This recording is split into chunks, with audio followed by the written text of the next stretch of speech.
कई दिनों से एक लड़की बेहद परेशान थी। दरअसल उसको एक राज की बात पता चल गई थी। वो उस राज की बात को बताना चाहती थी, लेकिन सोचकर घबरा रही थी। कहूंगी तो ये हो जाएगा, नहीं कहूंगी तो ऐसा हो जाएगा। वो बार बार सोच रही थी और उसके दिमाग में आता कि क्यों ना कह दूं, लेकिन कहने पर वो डर रही थी। सोचने पर इसलिए मजबूर थी क्योंकि 2 दिन के बाद उसकी शादी भी होने वाली थी। आखिरकार वो चाहती थी कि अगर मैं शादी हो गई, यहां से चली गई और ये राज की बात यहीं रह जाएगी तो कहीं ऐसा ना हो कि अर्थ का अनर्थ हो जाए, कुछ बात बहुत बड़ी ना हो जाए। आखिरकार उसने सोचा कि शादी से पहले वो एक पत्र लिखती है और पत्र लिखने के बाद जिस व्यक्ति की बात है वहां तक पहुंचा देगी। आखिरकार उसने पत्र लिखा और पत्र लिखने के बाद वो सोच रही थी जब भी मौका होगा तुरंत ही वो ले जाकर दे देगी। इसलिए उसने उस पत्र को बड़े छुपा के रखा, एहतियातन रखा। लेकिन जैसे ही उसको मौका मिलता है कि आज चिट्ठी देने का वक्त आ चुका है, तुरंत वो चिट्ठी को निकालने के लिए जाती है तो वहां जाकर जो देखती है तो चिट्ठी गायब थी। वो सोचने पर मजबूर थी आखिरकार ये हुआ क्या। जिसके लिए चिट्ठी लिखी थी वो चिट्ठी उसी के पास पहुंची है या जिसके खिलाफ थी ये उसके पास पहुंची है। वो सोच सोचकर परेशान हो जाती है। उसकी शादी होती है और वो वहां से विदा होकर अपनी ससुराल चली जाती है।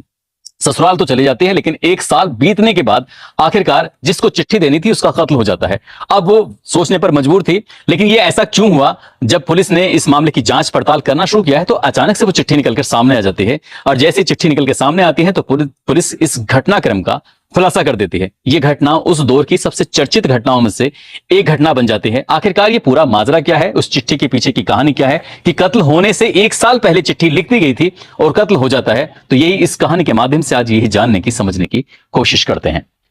आदाब, नमस्कार, सत श्री अकाल। मैं उस्मान सैफी। आज की जो सच्ची घटना मैं आपको सुनाने जा रहा हूं, ये सच्ची घटना है राजस्थान प्रदेश के जिला बारां का एक गांव लगता है आकाखेड़ी। और बात कर रहा हूं 26 मार्च 2021 की सुबह 7 बजे के आसपास। राजू नाम का लड़का जो इसी गांव का रहने वाला होता है, वो अपने चाचा के यहां पर दूध लेने के लिए जा रहा था। और जैसे ही उसने अपने चाचा का दरवाजा सुबह 7 बजे बजाना शुरू किया, खटखटाना शुरू किया है, आहट करना शुरू किया है, लेकिन वहां से कोई रेस्पॉन्स नहीं आ रहा था। परेशान हो जाता है, कभी चाचा को आवाज लगाता है तो कभी चाची को आवाज लगाता है तो कभी अपने छोटे भाई और बहनों को आवाज लगाता है, लेकिन कोई रेस्पॉन्स नहीं आ रहा था।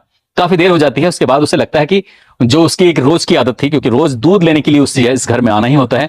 अब इस घर के दरवाजे की एक खास बात यह है, अगर जोर से धक्का मार दिया जाए तो वो खुल जाता है। उसने वही तरकीब अपनाई और उस दरवाजे को जब जोर से धक्का मारा तो जो अंदर से बंद है फिर भी वो खुल जाता है, क्योंकि इस तरह से जो एक सांकल जिसे बोलते हैं वो लगी हुई थी और दरवाजा पुश करने पर जब खुल जाता है तो आखिरकार जब दरवाजा खुलता है, जाकर जो उसने घर के आंगन में देखा, उसे देखकर उसकी आंखें खुली की खुली रह जाती हैं। वो जोर जोर से चीखता है, चिल्लाता है। चीखने चिल्लाने वाली बात यह थी, दरअसल जो उसके चाचा थे, चाचा जिनकी उम्र लगभग 45 साल के आसपास होती है, जिनका नाम प्रेम नारायण मीणा होता है, वो बिस्तर पर लेटे हुए थे और उनको ऐसा लग रहा था किसी बुरी तरह से काटा गया है, पीटा गया है। और तुम्हारे की जो उनका जो शरीर था वो चारों तरफ से खून से लथपथ था, नहाया हुआ था। वो जो जोर जोर से चीखता है, चिल्लाता है, तो उसकी चीखों की आवाज उसकी चाची तक पहुंच जाती है। चाची रुक्मणी ये बात सुनने के बाद आती है, कहती है क्या बात है, क्यों सुबह सुबह इतना जोर जोर से चिल्ला रहे हो, आखिरकार हुआ क्या है। इससे पहले कि राजू अपनी चाची रुक्मणी को कुछ बता पाता, चाची ने अपनी आंखों से अपने पति को बिस्तर पर जो मरे हुए हालत में और जितनी बुरी हालत में देखा था उसकी भी चीख निकल जाती हैं। अब चाची भी और भतीजा भी जब जोर जोर से रो रहे थे, चीख रहे थे। जो 2 बच्चे हैं घर के, वो एक कमरे में हैं, लेकिन बाहर से कुंडी लगी हुई है। आखिरकार उस कुंडी को खोला जाता है। बच्चों ने पूछा कि आखिरकार हुआ क्या है, तो रुक्मिणी रोते रोते कहती है कि तुम्हारे पिताजी अब इस दुनिया में नहीं रहे, देखो किसी ने उन्हें बहुत बुरी तरह से मार दिया है। उस औरत की रोने की आवाजें जो थी वो अब आसपास के घरों तक पहुंच जाती हैं और देखते ही देखते पूरे गांव के लोगों का उस घर में जमघट लग जाता है, ये देखने के लिए कि आखिरकार हुआ क्या है।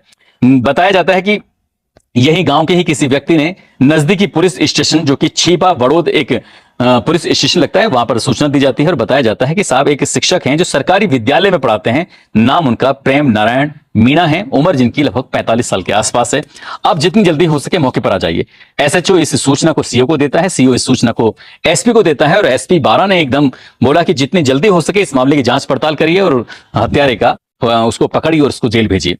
अब एसएचओ अपनी टीम के साथ, राम स्वरूप सिंह, साथ ही सर्किल ऑफिसर ओमेंद्र सिंह अपनी टीम के साथ और प्रोबेशनरी अधिकारी जयप्रकाश अटल वो भी अपनी टीम के साथ मौके पर पहुंच जाते हैं। साथ ही डॉग स्क्वाड, एफएसएल टीम और फोरेंसिक टीम ये आती है और जांच पड़ताल करना शुरू कर देती है। जो डॉग आया था वो डॉग इस घर के चक्कर लगा रहा है इधर से उधर, लेकिन घर से बाहर वो नहीं जा रहा है, कभी छत पे जाता है तो कभी नीचे आ जाता है। अब पुलिस वाले भी नहीं समझ पा रहे थे कि आखिरकार मामला क्या है। सबसे पहले पूछा जाता है राजू से पूछा जाता है। राजू कहता है कि साहब मैं रोज ही इस घर से दूध लेने के लिए आता हूं और सुबह 7 बजे मैंने काफी आवाज लगाने की कोशिश की, लेकिन कोई आहट नहीं हो रहा था, कोई अंदर से जाग नहीं रहा था। तब उसने जोर से जो पुश किया है, धक्का जो लगाया तो दरवाजा खुल जाता है। इसलिए वो जैसे आता है तो उसकी चीख निकल जाती है, उसने चाची भी जाग जाती है और उसने बताया कि जो उसके छोटे बहन भाई हैं उनके कमरे का जो दरवाजा था वो बाहर से बंद था। आखिरकार पुलिस इस मामले की ओर पूछताछ करती है तो पता चलता है कि मध्य प्रदेश के जिला फतेहगढ़ का एक सरकारी विद्यालय होता है, प्रेम नारायण मीणा वहीं पर सरकारी शिक्षक थे। और यहां पर यानी कि अपने जो मूल गांव है यहां पर वो 15 से 20 दिन में एक दो दिन के लिए आया करते थे। इनकी हत्या क्यों की है, किसने की है, इसके पीछे बहुत सारे सवालों खड़े हुए थे। पूरा गांव ही जाना चाहता था और जब गांव जाना चाहता था पुलिस भी इन सवालों के जवाब तलाश करना शुरू कर देती है। अब पुलिस ने गांव के ही दुश्मनों की, दोस्तों की, सभी की सूची तैयार कर ली। सभी से बारी बारी से पूछताछ की, खासकर राजू से पूछताछ की, क्योंकि राजू ने सबसे पहले अपने चाचा को जिस हालत में देखा था तो कहीं ना कहीं राजू भी पुलिस के लिए सस्पेक्टेड था। हालांकि जब राजू से बातचीत कर रहे थे तो वो बड़े आत्मविश्वास के साथ अपनी पूरी कहानी बता रहा था। उसके जो भी उसकी जवाब थे वो एक ही थे, जैसा पहला था वैसे दूसरी बार, तीसरी बार, चौथी बार। तो इसलिए पुलिस को लगता है कि शायद यार राजू के पास ऐसा कुछ नहीं है। अब उसकी जो पत्नी थी रुक्मणी, उससे पूछा जाता है तो रुक्मणी भी एक तरह के जवाब दे रही थी। ऐसा भी नहीं लग रहा था कि कोई रुक्मणी किसी बात को छुपाने की कोशिश कर रही हो। तभी जो बच्चे थे उनसे पूछा जाता है। बच्चों को अलग लेके जाते हैं, बेटी जिसका नाम ऋचा होता है और बेटा जिसका नाम वैभव होता है। वैभव और ऋचा से जब पूछा जाता है तो वैभव और ऋचा ने बातचीत करना शुरू कर दिया और बातचीत करते करते रोते रहे अपने पिता को देखकर, क्योंकि इनके पिता तो मर चुके थे। इसके बाद जो बेटी होती है ऋचा, वो घर जाती है अंदर कमरे में जाने के बाद और एक चिट्ठी लाकर दे देती है। जैसी चिट्ठी लाकर देती है तो उसके बाद फिर पुलिस पूछती है कि इस चिट्ठी में क्या लिखा हुआ है। वो कहती है कि ये चिट्ठी हमारी बड़ी वाली बहन ने शादी से एक दो दिन पहले लिखी थी और हमने इस चिट्ठी को अपने पास छुपा के रख लिया था। बोले ये बात कब की है, तो ये बात साल 2020 की थी, मर्डर 2021 में होता है। एक साल इस बात को हो जाता है।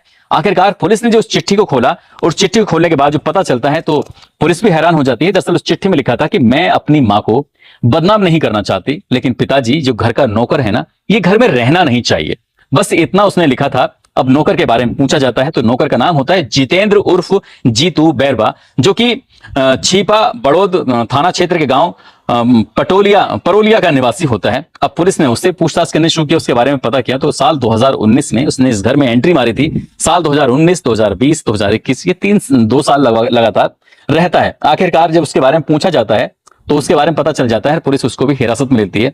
अब रुक्मणी से पूछा जाता है पूरी कहानी के बारे में तो रुक्मणी बताती है कि 65,000 रुपए प्रति वर्ष के हिसाब से उसको रखा गया था कि वो खेतीबाड़ी भी करेगा और खेती की रखवाली भी करेगा। जो पति है वो मध्य प्रदेश के फतेहगढ़ जिले के अंदर सरकारी विद्यालय में शिक्षक है। वो महीने में 1 या 2 दिन के लिए मुश्किल से आता है और वो चला जाता है।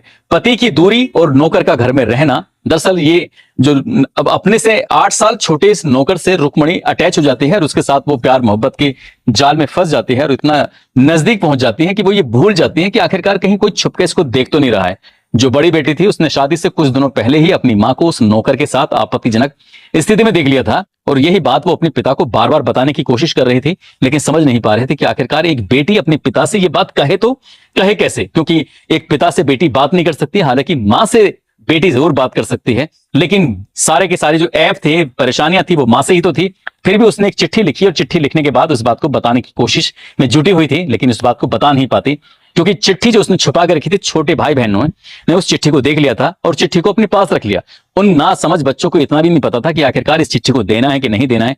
पिता से कई बार जिक्र कर देते, कुछ भी कर सकते थे, लेकिन जैसे ही पुलिस को चिट्ठी देते हैं तब आखिर पुलिस रुक्मणी से पूछताछ करती है। अब ये पता चलता है कि इस नौकर के साथ उसके शारीरिक संबंध बन जाते हैं। वो जब मन करता था, जब घर में आता था, जैसा चाहता था वैसा रहता था और रुक्मणी भी इस रिश्ते को लेकर बेहद खुश रहती है। लेकिन जो कभी कभार उसका पति जो सरकारी शिक्षक है वो घर पे आता था, एक बार उसने भी अपनी पत्नी को कुछ ऐसी हरकतें करते देख लिया उस नौकर के साथ जो 8 साल छोटा होता है। तभी उसे लगने लगता है कि शायद इस नौकर को अब इस घर में नहीं रहना चाहिए। यानी कि खासकर ये तब की बात है जब लॉकडाउन का समय चल रहा था, तब लंबे समय तक शिक्षक घर पे रहता है और घर पे रहने के दौरान इस नौकर को और उसकी मालकिन को आपस में मिलने का एक वक्त नहीं मिल पा रहा था। और इसी बात को देखते हुए बस उसे लगता है कि क्यों ना इसे रास्ते से हटाया जाए, और तभी रास्ते से हटाने की जब प्लान करते हैं तो प्लानिंग बड़ी खतरनाक करते हैं। दरअसल ये 25 मार्च 2021 की रात की ये बात है। ये महिला जो होती है अपने बच्चों को एक कमरे में बंद कर देती है और अपने पति से कहती है कि तुम मुझसे दूर रहना, मेरे पास भी मत आना। यानी कि वो अपने कमरे में जाकर लेट जाती है। रात का जैसे ही 1 बजता है उससे पहले ही उसने अपने घर की पीछे वाले हिस्से में एक बड़ी सी रस्सी डाल दी थी जो जमीन से सट रही थी, और जो घर का नौकर होता है जिसका नाम जितेंद्र होता है वो अपने दोस्त हंसराज के साथ लगभग रात के 1 बजे के आसपास उस रस्सी पर चढ़ जाता है और चढ़ने के बाद सीधा घर के आंगन में आता है। वो सरकारी शिक्षक को बिल्कुल भी समझने का मौका नहीं देता। एक के हाथ में तलवार होती है, दूसरे के हाथ में कुल्हाड़ी होती है, और वो जितनी ताकत से एक साथ वार पे वार कर रहे थे, शिक्षक को समझने का मौका ही नहीं मिला और उसकी वहीं घटनास्थल पर ही मौत हो जाती है, दम तोड़ देता है। और इस घटना के बारे में सुबह 7 बजे के आसपास पता चलता है लोगों को। जब सुबह 7 बजे के आसपास पता चलता है तब तक उसका जो ब्लड था वो पूरी तरह से जम चुका था। आखिरकार पुलिस ने उस महिला को हिरासत में लिया, जो उसका प्रेमी था उसको भी हिरासत में लिया, साथ ही जो प्रेमी का दोस्त था उसको भी हिरासत में लिया और हिरासत में लेने के बाद उसको जेल भेज दिया। जब मैं इस कहानी को पढ़ रहा था तो कुछ दिन पहले ही उस आरोपी को शायद बताया जाता है कि जमानत मिल गई थी, लेकिन मामला भी कोर्ट में विचाराधीन है। बहुत जल्दी इस मामले में फैसला आने वाला है। ये जो तारीख है वो 31 जुलाई 2025 को मैं इस कहानी को सुना रहा हूं और अगले ही महीने अगस्त के महीने में शायद इस मामले में कोई सुनवाई वगैरह होगी, ऐसा बताया जा रहा है। दोस्तों, इस पूरे घटनाक्रम को सुनाने का उद्देश्य किसी को परेशान करना नहीं है, किसी का दिल दुखाना नहीं है। काश उस बेटी ने अपने पिता के लिए जो बात संदेश देना चाह रही थी, उस चिट्ठी को बताना चाह रही थी, काश वो पहली चिट्ठी हाथ में लगी तो दोबारा हिम्मत कर लेती, हिम्मत करने के बाद अपने पिता को बता देती, तो शायद उसका पिता बिल्कुल सतर्क हो जाता। अगर सतर्क हो जाता तो शायद उसको कभी मारा नहीं जाता। हो सकता है कि वो अपनी पत्नी से अलग हो जाता है या उससे अलग होने का कोई ऑफर दे देता और दोनों बच्चों को अपने साथ लेकर मध्य प्रदेश के फतेहगढ़ में जाकर रहना सहना शुरू कर देता। अब फिलहाल जो उसके बच्चे हैं रिचा और साथ ही जो उसकी बेटा है वैभव, उनकी परवरिश कैसे हो रही होगी आप सहज ही अंदाजा लगा सकते हैं। एक महिला के गलत फैसले से पूरा परिवार पूरी तरह से बर्बाद हो गया और सरकारी नौकरी वाला एक शिक्षक वो भी हाथ से निकल गया।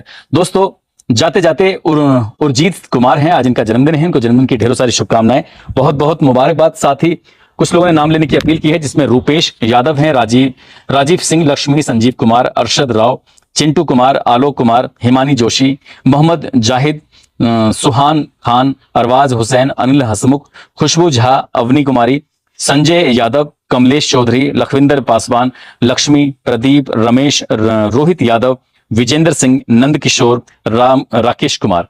आप सब लोग अपना ख्याल रखें, सुरक्षित रहें। जय हिंद, जय भारत।